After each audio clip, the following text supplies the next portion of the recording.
Shalom, shalom, bien-aimés. Donc, nous continuons avec nos enseignements et aujourd'hui, nous allons parler de je suis chrétien, est-ce que je peux être possédé par des démons? Donc, en bref, est-ce qu'un chrétien peut être possédé par des démons?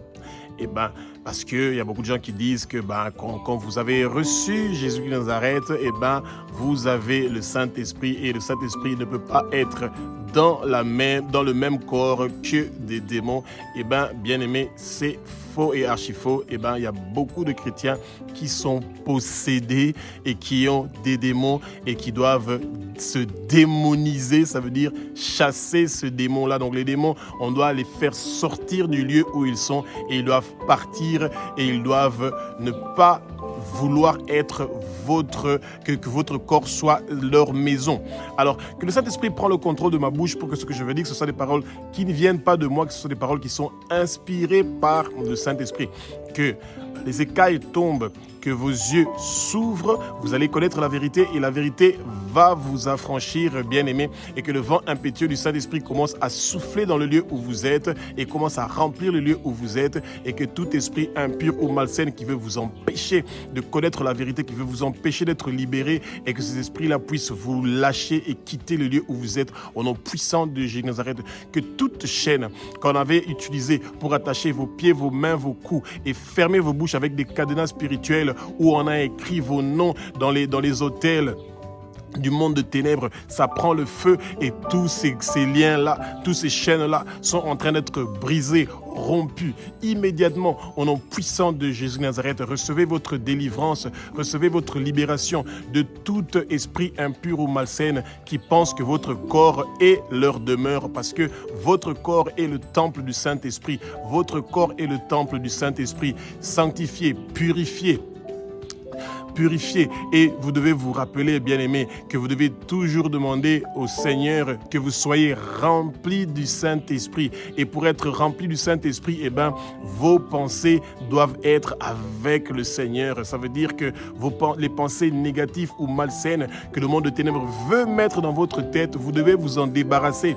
Et notre tête, le corps a horreur du vide. Et c'est pour ça que les chrétiens doivent apprendre à remplir leur cœur de la parole du Seigneur et de pouvoir prier le plus possible pour être en communion avec le Seigneur parce que les démons n'aiment pas où il y a le feu du Saint-Esprit et c'est pour ça, demandez toujours d'avoir le baptême du feu du Saint-Esprit. Nous demandons le baptême du feu du Saint-Esprit. Nous demandons le baptême du feu du Saint-Esprit, que le feu du Saint-Esprit commence à brûler dans notre corps tout ce qui est en train de déranger notre relation avec le Seigneur, que ce soit brûlé par le feu du Saint-Esprit. Nous recevons le feu du Saint-Esprit. Nous recevons le feu du Saint-Esprit. Nous refusons d'être dans des frigos où nous sommes en train de recevoir de l'amertume, de la colère. Nous sommes en train de penser au rejet. Bien-aimés, toutes ces choses-là viennent du monde de ténèbres et ça veut pousser les chrétiens à croire que les démons n'existent pas, ils sont réels, ils existent. Le combat spirituel est réel et il existe, bien aimé. Vous ne devez pas le négliger. Quand vous en négliger ces choses-là, vous allez subir beaucoup de choses dans votre vie qui sont des choses qui vont contre votre volonté. Alors, le jour que vous recevez Jésus-Christ de Nazareth comme Seigneur, Sauveur et Maître de votre vie, ça veut dire que vous acceptez que Jésus, vous croyez que Jésus est le Fils de Dieu. Vous croyez que Jésus est Dieu. Vous croyez que Jésus a versé son sang sur la croix de Golgotha pour vous racheter de la main de Satan. Et vous demandez pardon pour tous vos péchés. Et vous demandez à Jésus de vous accueillir dans son royaume. Bien-aimés, la parole est très claire. Pendant ce moment-là, à la seconde où vous avez dit cette parole-là, automatiquement, il n'y a aucun péché qui reste dans votre vie.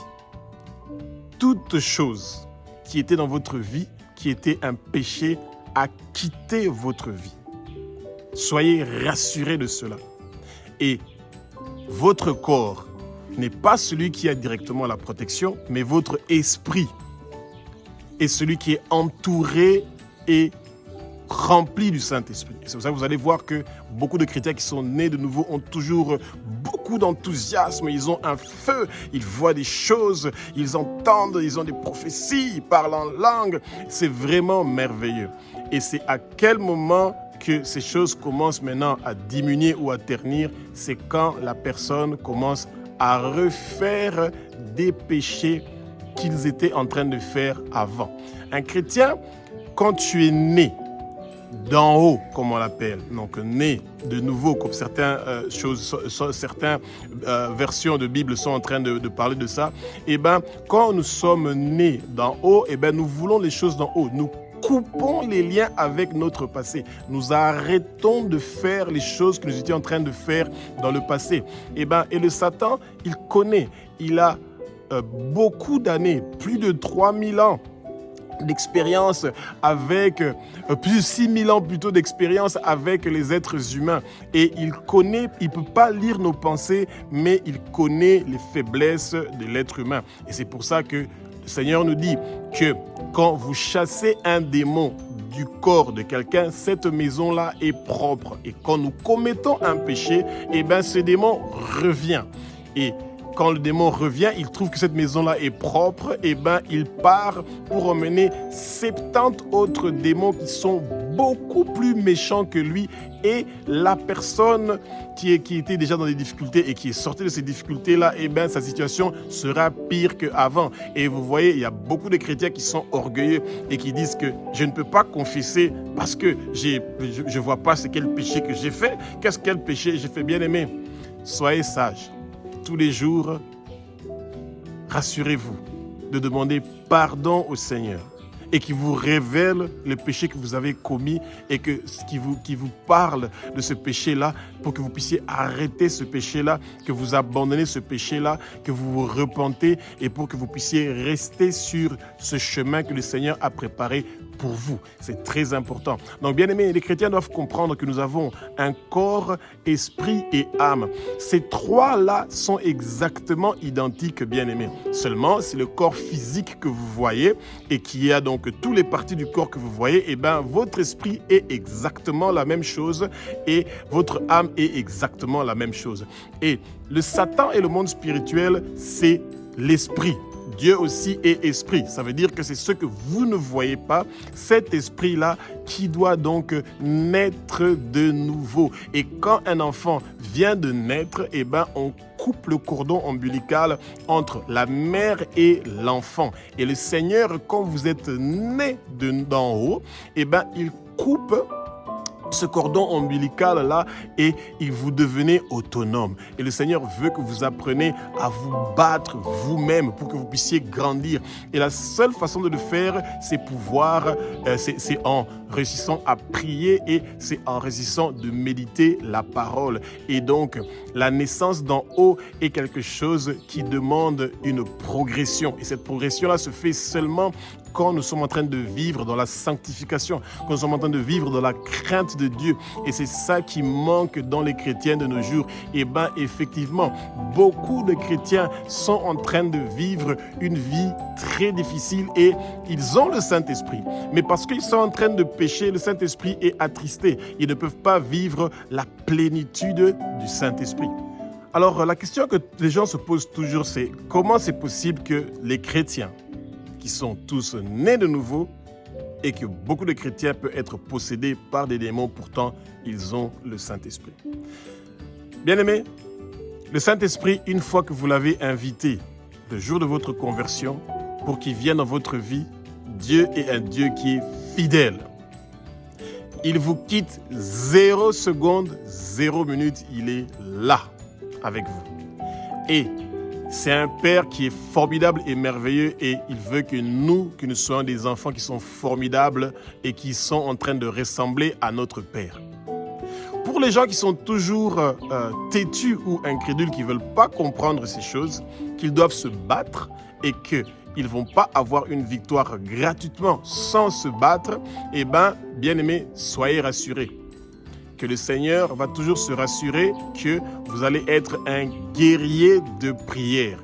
Et vous pouvez devenir un guerrier de prière volontairement, ça veut dire de déjà être quelqu'un qui prie le matin, quelque part l'après-midi et le soir, et que vous prenez le temps de temps en temps, à minuit, de faire des prières d'autorité pour purifier votre vie et celui de vos enfants et de combattre pour des nations, pour des gens qui sont dans les hôpitaux et pour des gens pour les veuves, les orphelins, les démunis, les pauvres, ou vous pouvez tout simplement vous concentrer dans votre vie égoïste et de vous seulement faire des choses qui vous concernent vous et demander des choses qui vous concernent seulement vous et de ne pas vous occuper du business de notre Père qui est la prière pour les nations, le monde, les gens qui doivent encore venir vers le Seigneur. Et le Seigneur veut nous utiliser pour pouvoir réussir à atteindre les objectifs qu'il a pour le monde. Alors, bien aimés, essayez de regarder les problèmes qu'il y a dans nos églises, les conflits.